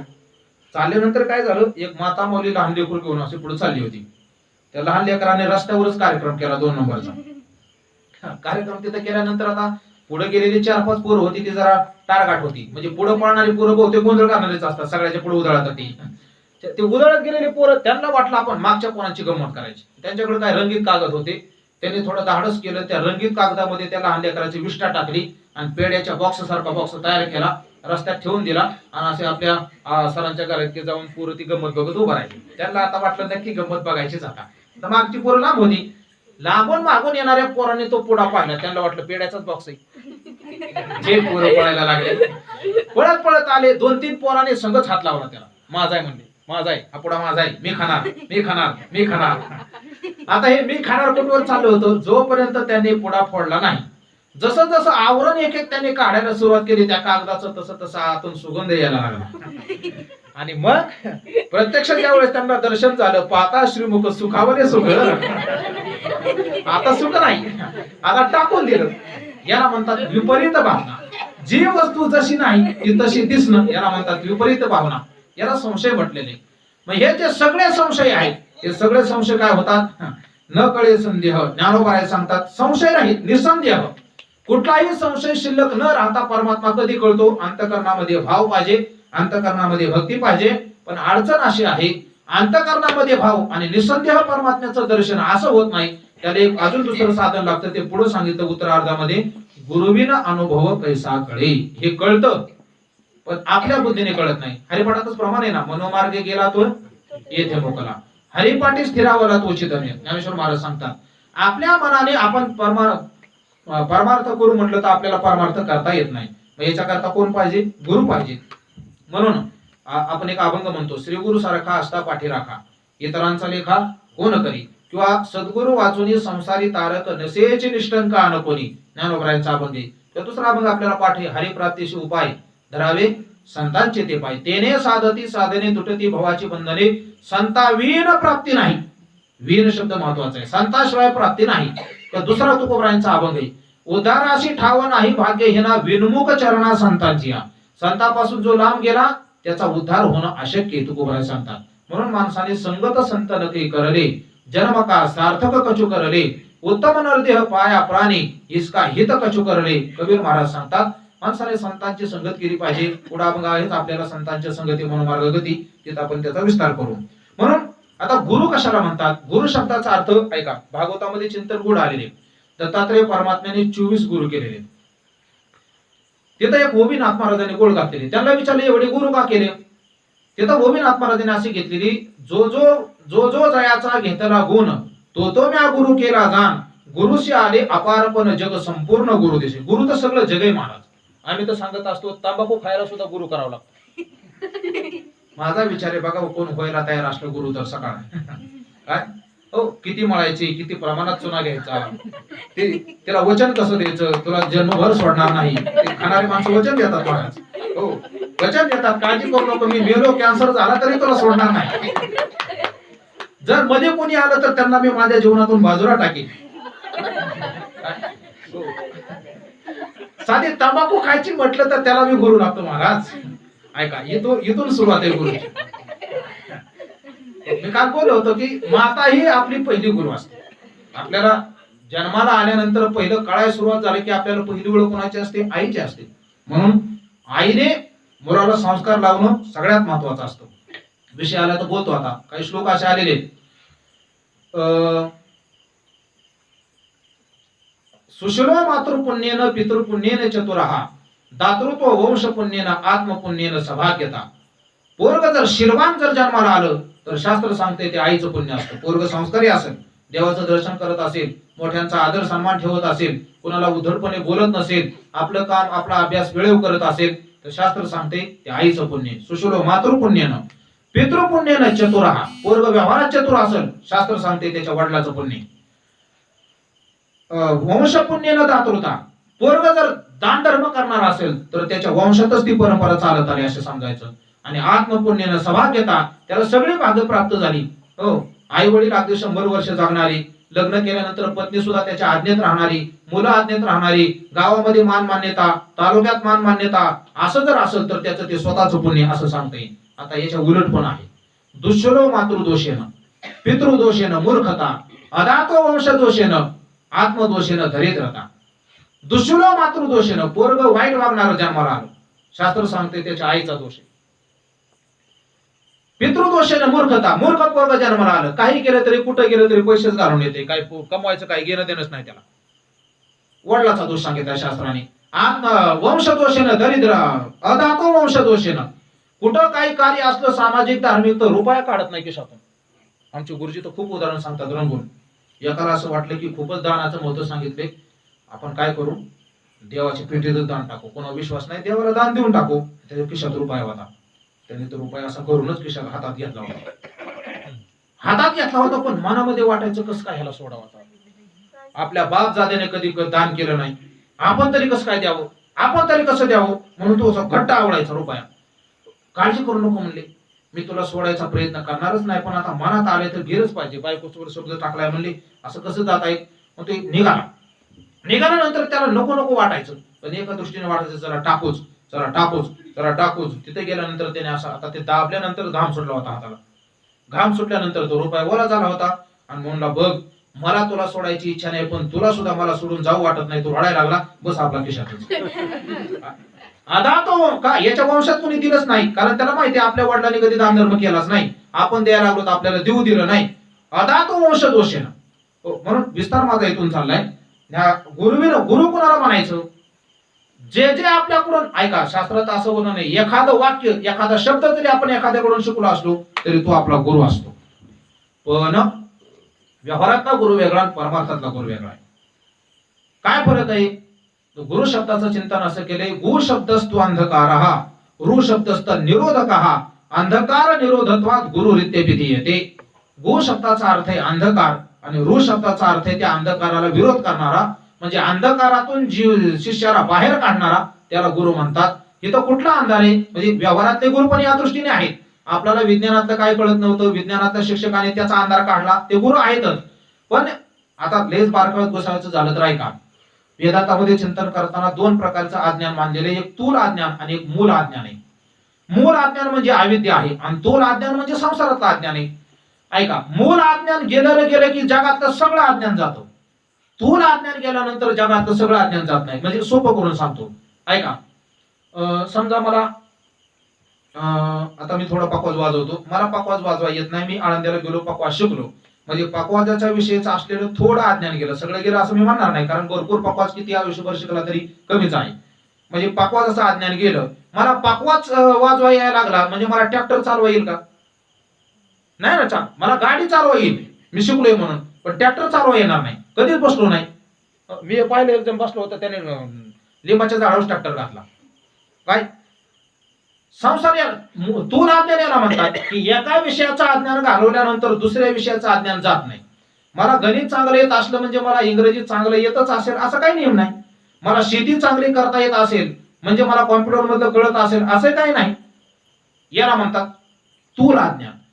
म्हणून आमचे वैकुंठवासी भुलेबाबा पाठामध्ये सांगायचे, बुवा संसारात तुम्ही किती ज्ञान मिळवणार आहे, किती मिळवलं तरी एका क्षेत्रातलं ज्ञान माणसामध्ये सगळ्या क्षेत्रातलं ज्ञान माणूस मिळू शकत नाही. कल्पना करा, तुम्ही अंगाला लावायचे साबण किती, कोण सांगू शकाल का? सागर जुन्या काळातले लोक तुम्ही तर साबण न लावणारे माणसं इथं, पण आता अलीकडे बहुतेक सगळे लावतात. आता वातावरण तसं झाले, माणसाने थोडी तब्येतीची काळजी घेणं गरजेचं पण आहे.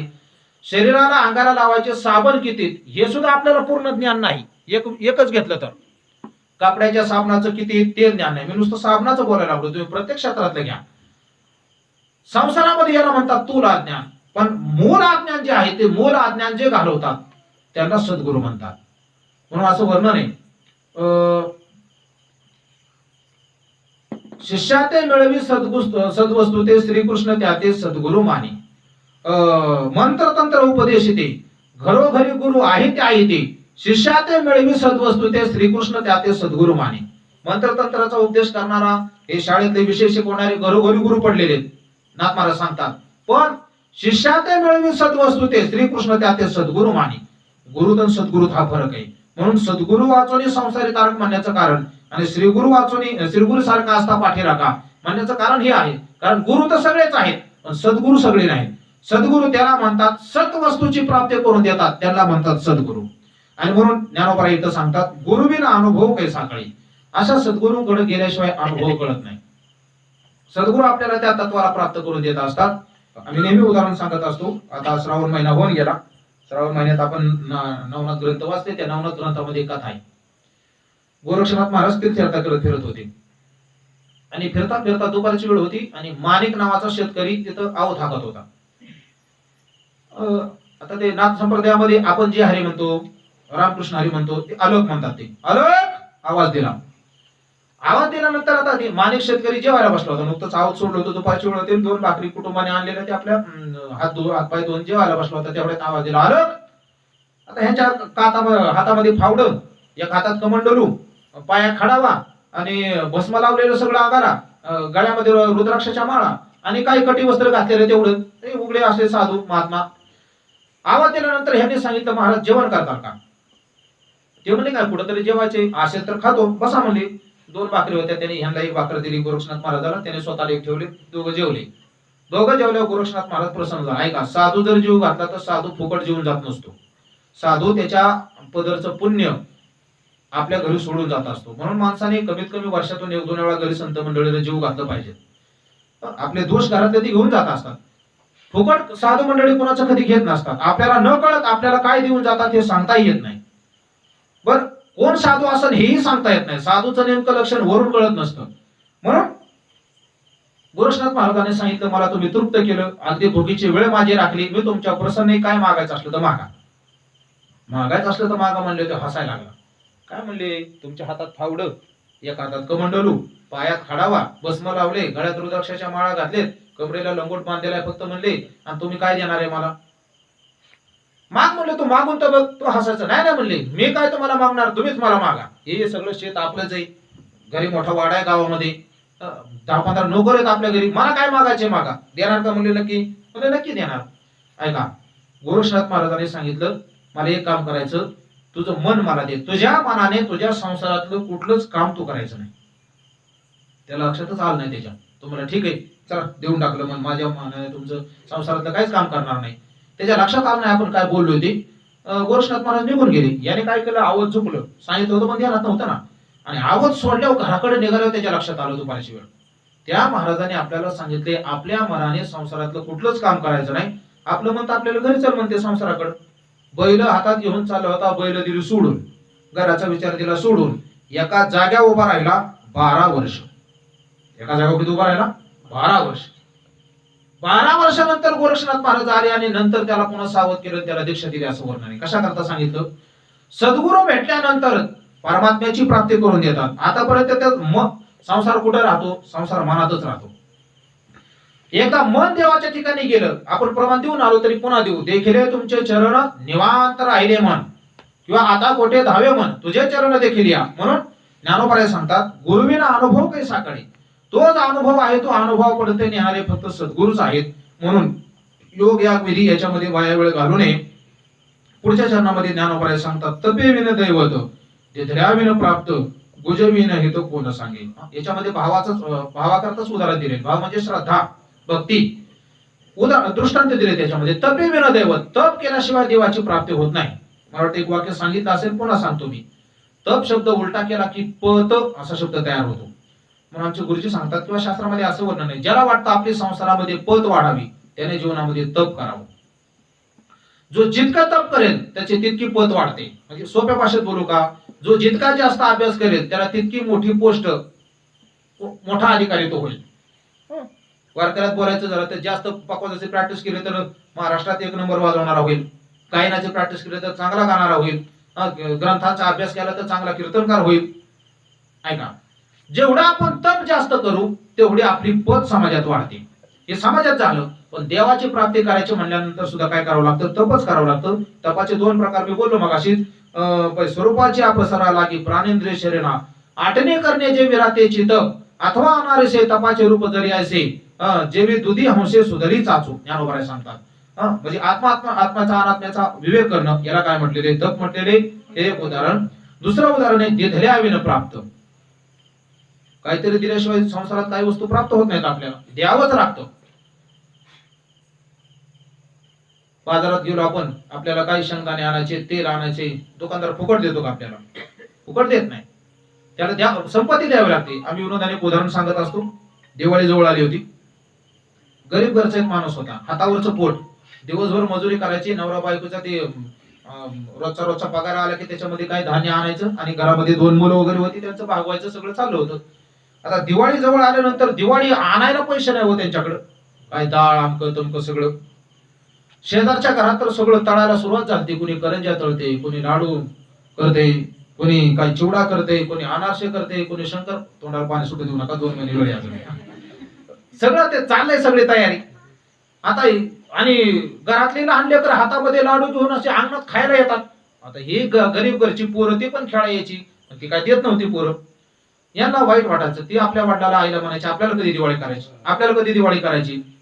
मग याने पोट मारून आपण म्हणतो तसे काय थोडे पैसे जमा केले होते, थोडेच होते. बायकोला म्हणलं, हे बघा आपल्याला दिवाळी सगळे पदार्थ आणून करणं अवघड आहे, आपण आयतच घेऊन येऊ थोडं, पोरांचं समाधान करण्याकरता. तो गेला आणि गेल्यानंतर स्वीट होम मध्ये गेला.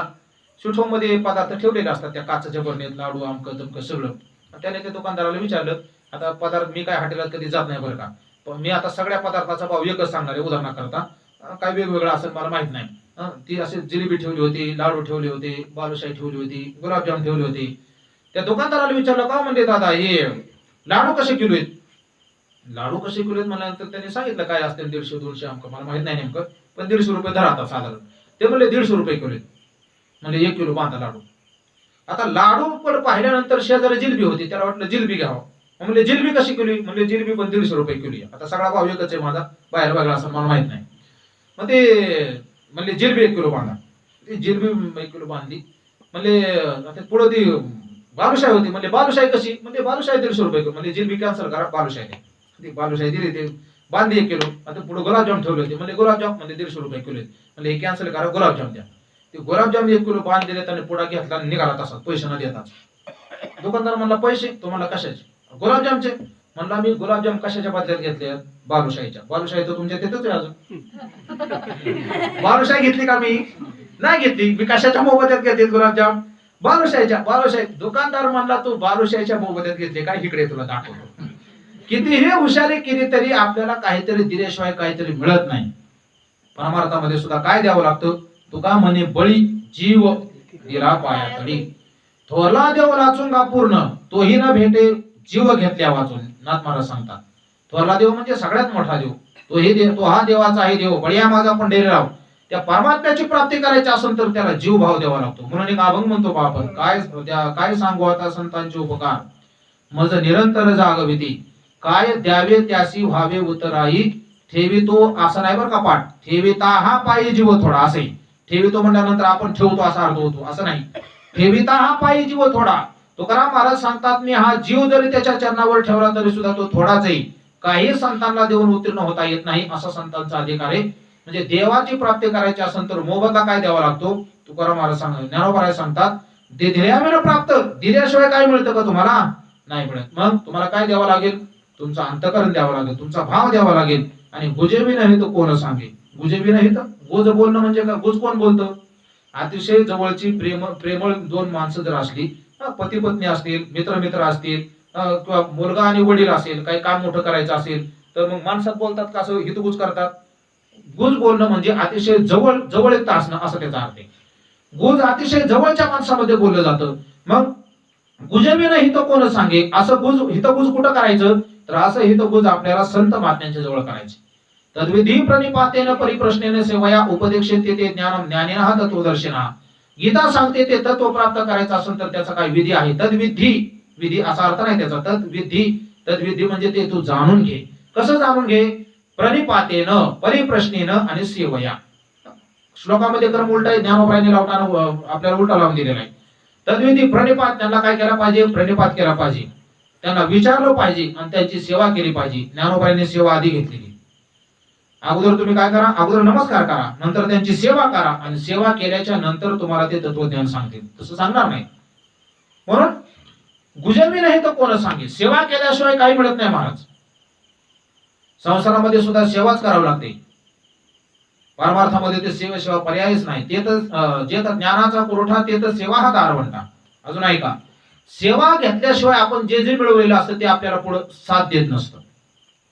मग चाली जरी असल्या सेवा करूनच शिकलं पाहिजे. तुम्ही जेवढी वाचनाची सेवा करता तेवढ्या तुम्हाला ते लगेच उपस्थित होत्या. तुम्ही सेवा नाही केली, नुसतंच शिकायचं म्हणून शिकले तर त्या टायमाला घोटाळा करते. म्हणून जोपर्यंत आपली सेवा होत नाही, आता आम्ही एवढ्या चाली म्हणतो, म्हणजे जास्त येत नाही, पण ज्या काय थोड्या फार म्हणतो. ते का म्हणतो, आता 10-12 वर्ष झालं आम्ही रोज त्याच्यात येते. रोज भजन आमचं कधी बंदच नाही. रोज सेवा आहे, रोज सेवा आहे, रोज सेवा असल्यामुळे ते उपस्थित होतं लगेच. तसंच आहे सगळं. तुम्ही संसारामध्ये सुद्धा सेवेशिवाय काही मिळवा, आपल्या जीवनात ते साथ देत नाही. देवाचं सुद्धा तसंच आहे. ज्ञान सुद्धा आपल्याला संत महात्म्यांची सेवा केल्याशिवाय. म्हणून पुराणामध्ये उपनिषदामध्ये कथा येतात. ते धौम्य ऋषीचे शिष्य होते, उद्दार ऋषींचे शिष्य धौम्य, उपमन्यू आणि आरुणी. महाभारतामध्ये कथा आहे त्यांची. तर त्याला सांगितलं की या गायी घेऊन जायचं. काय 10-15 गायी दिल्या होत्या. 12 वर्ष सेवा करावं लागायची महाराज जुन्या काळात. म्हणजे ह्या गायीच्या 10 काय 100 गायी होत्या, त्या 100 गायीच्या 1000 गायी झाल्याशिवाय तू पुन्हा इकडे माघारी यायचं नाही. आता 1000 गाय म्हणजे काय, ते काय लोभापोटी गाय वाढवण्यासाठी कामाला ठेवत होती का, असं नाही त्याचा अर्थ. की तत्वज्ञान जाणून घेण्याची जिज्ञासा याच्या अंतःकरणामध्ये किती आहे. जिज्ञासा जर असेल तर 1000 गाय 2000 गाय होईपर्यंत तो सेवा करेल. आणि खरी जर तळमळ असेल तर अर्धे तो सोडून निघून जाईल. ज्ञान प्राप्त करून घेण्याची तळमळ जोपर्यंत अंतःकरणात जागी होत नाही, काय मी उद्धार पावेल, काय कृपा करेल नारायण, ऐसे तुम्ही सांगा संत जन, करा समाधान चित्त माझी. अंतःकरण आपलं जोपर्यंत अधिकाराचं होत नाही. म्हणून तर काल आपण प्रमाण दिलं होतं, करोनी उचित, अगोदर योग्य. उचित शब्दाचा अर्थ अधिकारी बनवा. कारण अधिकारी झाल्याशिवाय जर साधन आलं हातामध्ये तर त्याचा दुरुपयोग होण्याची शक्यता असते. हो, म्हणून अधिकारी होणं महत्वाचे आहे. तो अधिकार कशाने प्राप्त होतो, अधिकार सेवेने प्राप्त होतो. सेवा केल्याशिवाय अधिकार प्राप्त होत नाही. म्हणून इथं ज्ञानोबा सांगतात की सेवा संत महात्म्यांची करा, सद्गुरूंची सेवा करा. सद्गुरूंची सेवा केल्यानंतर सद्गुरू तुम्हाला जवळ करतील. कारण सद्गुरूंच्या सानिध्यात तुम्ही नेहमी राहिले की सद्गुरूच्या लक्षात येतं, हे किती दांड्या मारते, हे किती खोटं बोलते, हे किती शिव्या देते. हे आपण म्हणजे असं आहे, गुरुच्या जवळ राहायचं म्हणल्यानंतर शास्त्रात असं वर्णन आहे, गुरु झोपल्याच्या नंतर झोपायचं, गुरुचे पाय वगैरे दाबून, आणि गुरु उठायच्या अगोदर उठायचं. एक तर गुरु भले पाठ उठतात, त्यांच्या आधी उठायचं. हो, म्हणजे इतकी सेवा सांग, इतकी सेवा धर्म परमो गहना, भयंकर कठीण आहे. बोलायला सोपं आहे, एवढी सेवा आमच्या जीवनामध्ये आम्ही केलेली नाही.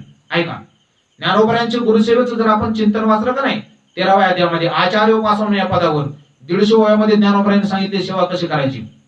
चला, सद्गुरू आपल्या सेवेकडे पाहून आपल्यावर प्रसन्न होतात आणि प्रसन्न झाल्यानंतर द्या मानावं लागत नाही, ते आपण होऊन देतात. फळ पिकल्यानंतर, पेरू पिकल्यानंतर त्या पोपटाला आमंत्रण द्यावं लागत नाही, तो येतो आणि तो ते खाऊन जातो. तसं अधिकार तयार झाल्यानंतर सद्गुरू जावं लागत नाही. सद्गुरू येतात आणि ज्ञान देऊन मुक्त करतात. कसं, तुकाराम महाराजांचं उदाहरण आहे. आपण तुकाराम महाराजांच्या मंदिरात आहोत, 2 मिनिटात सांगतो ऐका. तुकाराम महाराजांना परमात्मा प्राप्तीची, सद्गुरू भेटीची तीव्र तळमळ अंतःकरणात निर्माण झाली आणि तुकाराम महाराज झोपले. आपण हरिपाठात आपण म्हणतो ना, सत्यगुरु राई कृपा मज केली परिणाय घडी. तुकाराम महाराज गेले नाहीत कुठं. तुकाराम महाराजांना सद्गुरूने स्वप्नामध्ये येऊन बोध दिला. आपल्याला स्वप्न चांगली पडत नाहीत. आमचे शिवाजी बापू हे सांगत असतात, हा झोपल्यानंतर आग आयो म्हणून उठला. त्याला म्हणलं काय झालं, काय नाही म्हणलं, एकाने डोक्यात दगडच घातला. ही आपली स्वप्न.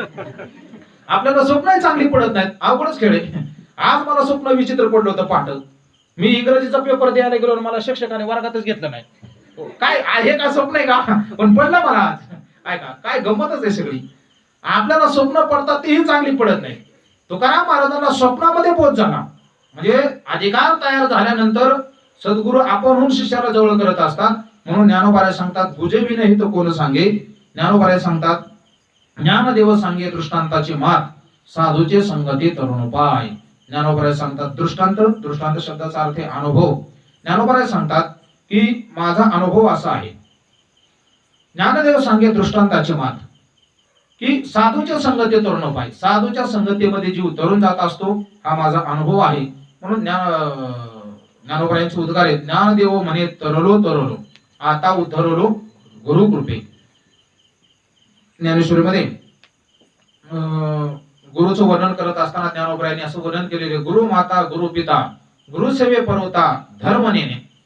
गुरुच माता आहे, गुरु सगळ्यांचे काय संबंध आहे जीवनातले सगळे सद्गुरु वर शिष्याने जोडायचे असतात. असं केल्यानंतर सद्गुरु काय करतात, शिष्याला अनुभव देत असतात. ज्ञानोबराय सांगतात साधूची संगती तरुणोपाय, जीवाला तरुण जायचं असेल तर साधूची संगती केली पाहिजे. साधूच्या संगतीमध्ये गेल्यानंतर जीव तरुण जातो. त्याला काय प्राप्त होतं, उद्याच्या अभंगामध्ये आपण चिंतन पाहणार आहोत. साधू बोध झाला नुरोनिया ठेला, ठाईच मोराला अनुभव, कपुराची वाते उजळली ज्योती, ठाईच समाप्ती झाली जैसी, मोक्ष रेखी आला भाग्य विनटला, साधूंचा आणखीला हरिभक्त, ज्ञानदेवा गोडी संगती सज्जनी, हरी दिसे जनिवनी आत्मतत्वी, हरिमुखे म्हणा हरिमुखे म्हणा, पुण्याची गणना कोण करी. म्हणजे अभंग साखळी साखळीने असल्यासारखेच आहे. देवाच्या द्वारीपासून आपण पाहिलं की ज्ञानोबाराने तिथं देव म्हणजे काय सांगितलं, दार म्हणजे काय सांगितलं, अधिकारी कोण, विषय कोण, प्रयोजन काय, संबंध काय, हे सगळं सांगितलं. आणि तिथं उदाहरण शेवट दिलं, पांडवांच्या घरी भगवान परमात्मा राहतात. मग पांडवांच्या घरी राहतात म्हणल्यानंतर शंका येण्याची शक्यता आहे. तुम्ही तुमच्या मनानेच उदाहरण सांगायला लागले का शास्त्राचा आधार आहे. पुढच्या अभंगात शास्त्राचा आधार दिला, चहुवेदी जाण साई शास्त्री कारण, 18 पुराणे हर्षी गाती, मंथोनी नवनीता. ते मंथन कसं करायचं त्याच्या पुढच्या अभंगामध्ये त्रिगुणासार निर्गुण सारासार विचार हरिपाठ. मग असा सार असलेला परमात्मा कसा प्राप्त होतो, भावे विना भक्ती, भक्ती विना मुक्ती, बळे विना शक्ती बोलू नये. तोच आहे ना, हा तोच आहे. अंतकरणामध्ये भाव पाहिजे. मग त्या भावाला किती किंमत आहे, बाकीची साधनं कशी गौण आहेत. आजच्या अभंगामध्ये आपण पाहिलं योग याग विधी येणं सिद्धी, वायाची उपाधी धर्म धर्म. मग काय पाहिजे, भावच पाहिजे. आणि नुसता भाव असून चालत नाही, भावाच्या जोडीला सद्गुरु किती महत्वाचे आहेत. ज्ञानोबराय आता सद्गुरूच्या सानिध्यामध्ये गेल्यानंतर काय प्राप्त होतं त्याचं चिंतन उद्याच्या अभंगामध्ये पाहणार आहेत. झालेली सेवा येतच परमात्म्याच्या चरणी तुम्हा सर्व मायबाप साधू श्रोत्यांच्या चरणी समर्पण करून या ठिकाणी सेवेला पूर्ण विराम देतो. पुंडलिक वरदारी विठ्ठल श्री ज्ञानदेव तुकाराम हरिनाथ भगवान की जय. विठ्ठल विठ्ठल विठ्ठल विठ्ठल विठ्ठल विठ्ठल. माता विश्वात्मके देवी तिने वाग्यज्ञ दोषावी, दोषोरी मज द्यावे पसायला नाही. जे फळांची व्यंकटे सांडो, त्या सत्कर्मी गती वाढो. होता परस्परे तोडो मैत्र जीवाची, दुरितांचे तिमिर जावो. विश्व सदन सूर्य पाहो, जो जे वांछिल तो ते राहो. प्राणी जात वर्षद सकल मंडळी, ईश्वर निष्ठांची मांदी आली. अनवरत भूमंडळी भेट तुझ्या होता. चला कल्पतरूंची आरव, चेतना चिंतामणीचे गाव. बोलते जे नव पियुषाचे, चंद्रमेचे आलांछन. मातंड जे तापहीन, ते सर्वाही सदा सज्जन सूर्य होतो. किंबहुना सर्व सुखी, पूर्ण होई ती रोटी. वही जो आदि पुरुषी अखंडित, आणि ग्रंथोपजीवे विशेष ज्योती ये. दृष्टादृष्ट विजय प्रियतमने श्री विश्वेश्वराहो, आहो इलदान पसाहो. येणे बरे ज्ञान देवो सुप्रिया झाला, येणे बरे ज्ञान देवो सुप्रिया झाला, येणे बरे ज्ञान देवो सुप्रिया झाला. पुंडलिक वरदारी विठ्ठल श्री ज्ञानदेव सद्गुरु जोग महाराज की जय.